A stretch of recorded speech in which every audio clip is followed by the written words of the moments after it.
3, 2, 1.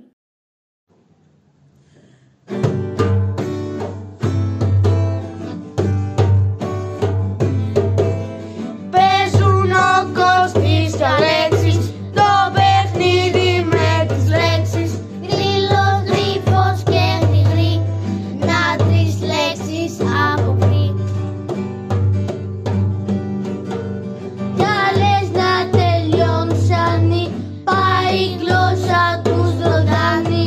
Ο Αλέξης και ο Κωστής θα είναι τάχα νικητής. Λέξεις τεριγίζουν πέρα, ταξιδεύουν τον αγέρα. Πες ο ένας, πες ο άλλος, όπως αματάς μεγάλος.